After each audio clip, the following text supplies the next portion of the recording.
Now, when I read and hear media analysis of the race, some of which I find more well-informed than others, the two concerns raised about you, with all the respect that you command, is French Yeah, and you're based in Quebec.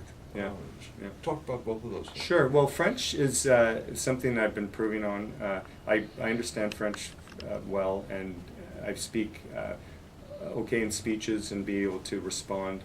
What I need to improve is a quick response and conversational, and I've been working on that, and it gets better. I think when you look at how much improvement there has been in the last while, I'll be to where I need to be by the time, certainly the race is over, and certainly by the time we're into another election.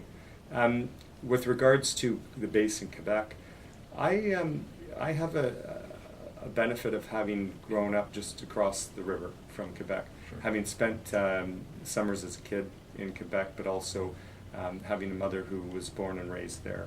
And I understand the values of Quebec. And it's funny because I used to have this conversation with Mom and with Jack, both who of course were raised in Quebec and understood well the grievances and the issues within Quebec. Going through the Quiet Revolution, and of course through the 70s, where Quebec asserted itself and it was enfant de chez nous, and claiming their rights around language and culture. I get that. I understand that, and I also understand this. As they say in French, the ancienne bataille entre le bleu et le rouge, the old battle between the red and the blue, is people are wanting to turn the page there. That doesn't mean you forget the things that were accomplished. Protecting culture and language, and really becoming a vibrant culture that we, if we didn't have in Canada, we wouldn't be the country we are. But it means that you look outward too, and I think that's what we saw in this last election. Is that Quebecers, and not just young Quebecers, but Quebecers throughout, said, what, we want to see another vision. And the conversations I used to have with Jack, and as I said with my mom, is we understand Quebec as a social democratic political culture, and we always said one day, one day we'll embrace each other as social democrats, and certainly as the people of Quebec, and that day has arrived. And what I think needs to happen is that we need to honor that, appreciate it, and respect it, and I think we'll do well. So I think I have a good understanding of the values within the Quebec political culture, and I think that's as important as speaking the language. Have you got anything, any sort of a network there? Yes, oh, absolutely.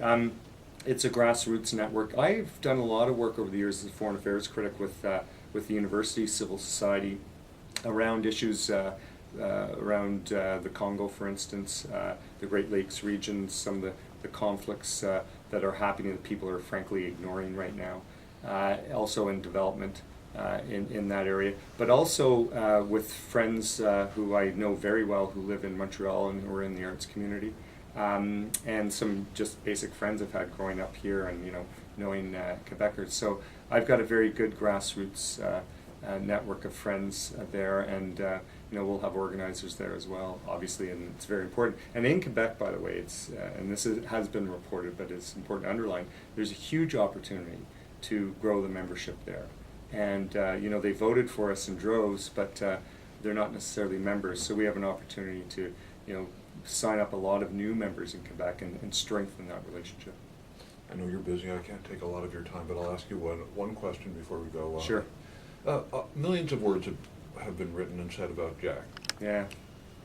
And almost everything has been said. But where does Jack's death leave you? What's he left you with, personally? Oh, that's a really good question. I guess with a clear motivation as what we need to do next. And it was really interesting when people were honoring his memory and his work. And I was, like many people, in despair of what happened, because I honestly thought he was going to, beat the second cancer. Was that, yeah, but look at what he has done and what he set out for everyone to continue. And for me, it's a strong motivation to keep going, to make Canada a more inclusive country. And one thing that struck me was in the July 25th press conference, and it was something that he said after he read his prepared comments, I believe, and that is, let's see if we can take better care of each other. And that sticks with me, and that you apply that to our communities, our environment, our seniors, our newcomers, everything that we have challenges with. Let's do that, and not be shy about it. And I think what he did was that he let us be open about caring about each other again and being positive again, and that's a strong motivation. So what I'm taking from him is that there's a lot of work to do, but it's work worth well doing, and he certainly has opened the path for us to do it.